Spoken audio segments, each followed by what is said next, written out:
ቡዘር አፕ ይከፍላል ወይስ አይከፍልም? ሰላም እንዴት ናችሁ? ውድ የቻናሌ ቤተሰቦች እንደምን ሰነበታችሁ? በዛሬው ቪዲዮአችን የምንመለከተው በሶሻል ሚዲያ አሁን ላይ ሶሻል ሚዲያ ተጠቃሚዎች ቡዘር አፕ እያሉ ያስተዋወቁት ያለ አፕሊኬሽን አለ። ገንዘብ ሜክ ይደረግበታል ተብሎ አናውንስ የተደረገ አፕሊኬሽን አለ። ይህ አፕሊኬሽን ይከፍላል ወይስ አይከፍልም? ከከፈለ በምን መንገድ ነው የሚከፍለው? አዋጭነቱስ እንዴት ነው?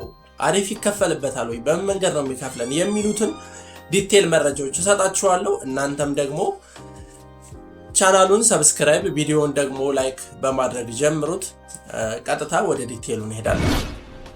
በመጀመሪያ ቡዘር አፕ ምንድን ነው? አፕሊኬሽኑ የሚሰራው በምን አይነት መንገድ ነው? ይህ አፕሊኬሽን ያው አፕሊኬሽኑን የምትጠቀሙ ሰዎች ታውቁታላችሁ። ያልተጠቀማችሁ ሰዎች ደግሞ የሚሰራው አፕሊኬሽኑ ቪዲዮ ፖስት ነው የሚደረግበት። እንደ ቲክታክ ነው። ለስፖርት ነክ ቪዲዮዎች ብቻ ነው የፈቀደው ይህ አፕሊኬሽን። ስፖርት ነክ የሆነ ቪዲዮዎች እግር ኳስ ሊሆን ይችላል፣ የእጅ ኳስ ሊሆን ይችላል፣ ቅርጫት ኳስ፣ ብቻ ኤኒ ስፖርት ቪዲዮዎች ፖስት እንዲደረጉበት ነው የፈቀደው። ይህ ደግሞ ይህ ፕላትፎርም ቤዚካሊ ራሱን ወደ ሶሻል ሚዲያ ተጽዕኖ ለማምጣት ልክ እንደ ቲክታክ። አሁን ቲክቶክ እንደምታውቁት በጣም ተጽዕኖ ፈጣሪ ፕላትፎርም አፕሊኬሽን ማለት ቲክታክ ነው። ሶሻል ሚዲያውን በሙሉ ቲክቶክ የሚባል ነገር ሶሻል ሚዲያ ሲታሰብ ቲክቶክ በፍጹም ልንደርሰው የምንችለው ፕላትፎርም ስለሆነ ልክ እንደሱ እሱም ቫይራል መውጣት ይፈልጋል። ለዛ ደግሞ የተወሰኑ ፖይንቶችን እየሰጠ ራሱን አፕሊኬሽኑን ማስተዋወቅ ይፈልጋል። ልክ ለማስታወቂያ እንደሚከፈል አንድ ድርጅት ፕሮዳክቱን ወይም ሰርቪሱን ለማስተዋወቅ ሲፈልግ ለቴሌቪዥን ቻናሎች ሊሆን ይችላል፣ ለዩቲዩብ ቻናሎች ሊሆን ይችላል፣ ኤኒ ሊያስተዋውቅለት ለሚችሉ ድርጅቶች የሆነ ገንዘብ ከፍሎ ያስተዋውቃል። በተመሳሳይ እኛ ሰዎች እንድንጠቀምለት ሰዎችን በስሩ እያስገባን እንድናስተዋውቅለት ስለሚፈልግ ለእኛ የሆነ ያክል ነገር ልስጣቸው ብሎ ፕሮፖዝ ያደርጋል። የሆነ የሚሰጠው ፖይንት አለ። ነገር ግን ፖይንቱ ምን ያክል ነው? አዋጭ ነው ወይ? ይጠቅማል ወይስ አይጠቅምም የሚለውን ወደታችን እናየዋለን። ፕላትፎርሙ ባጭሩ በዚህ መንገድ ነው የሚሰራው። ክፍያ የተወሰነ የሚከፍለው አለ። ወደ ክፍያው ስንሄድ ይከፍላል ወይስ አይከፍልም የሚለውን ስንመለከት የሚከፍልበት መንገድ አለ። አዋጭነቱ ያዋጣል አያዋጣም የሚለው መጨረሻ ነግራችኋለሁ። ይከፍላል። የሚከፍለው እንዴት ነው? የሚከፍልበት መንገድ በሶስት አይነት መንገድ ይከፍላል። አንደኛ በቪዲዮ ቪው ከፍላለሁ ይላል። ሁለተኛ ሰዎችን ኢንቫይት ስናደርግ ይከፍላል። ሌላ ደግሞ ዴይሊ የሚሰጠን ፖይንት አለ። ዴይሊ ክሌም አለው። እሱም ፕላትፎርሙ እንዳለው እስከ 1 ሚሊዮን ዩዘር እስከምደርስ ነው እሱንም ከፍላችሁ ብሎ ራሱ አስቀምጧል። እዛ በኋላ ይቀጥላል አይቀጥልም የሚለውን አይዶ ነው። ብቻ በዚህ መንገድ ነው የሚከፍለው፣ በእነዚህ በሶስት መንገዶች።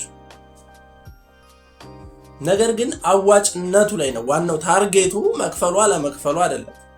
መክፈል ሁሉም ድርጅት ደሞዝ ከፍሎ ነው ሰራተኛ የሚቀጥረው። አሪፍ ይከፍላል ወይስ አይከፍልም ነው ትልቁ ነገር። የኔን እይታ ነው እዚህ ጋር ማስቀምጥላቸው። ሪልም የሆነውን እናንተም ከኔ እይታ ተነስታችሁ እውነት ነው ወይስ አይደለም፣ አሪፍ ይከፍላል ወይስ አይደለም የሚለውን እናንተም የራሳችሁን ሐሳብ ትሰጡበታላችሁ። አንደኛ ከፍልበታለሁ ባለው መንገድ በቪዲዮ ፖስት በምናደርገው ቪዲዮ ቪው ነው። ቪዲዮ 1000 ቪው ከታየልን 0.1 ዶላር ከፍሏል ይላል። 10,000 ሲታይ $1 እያባዛነ 100,000 ሲታይ እስከ $10 የሚደርስበት መንገድ አለ።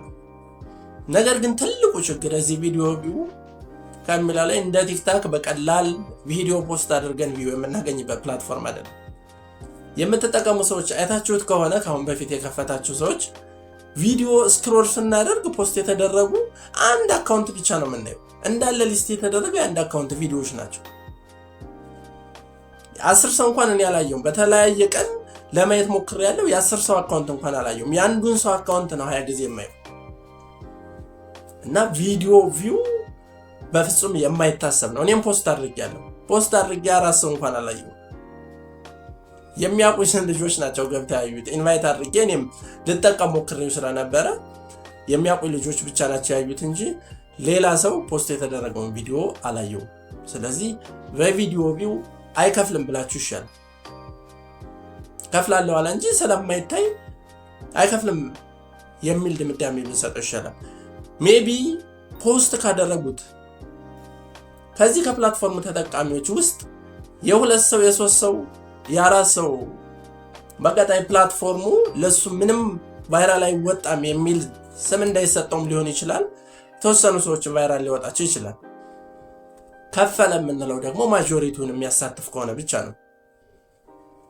ከ1000 ሰው ለአንድ ሰው ብቻ ከሆነ እድሉን የሚሰጠው አይከፍልም የሚል ኮንክሉዥን ነው እኛ ልንሰጠው የምንችለው።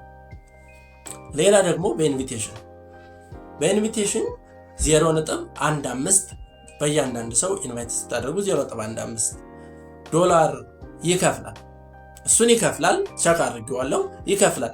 ነገር ግን አሁን ፕላትፎርሙ ዊዝድሮ ማድረግ ብትፈልጉ ዶላሩን ብትሰበስቡት ዊዝድሮ የምታደርጉ 10 ስትደርሱ ነው።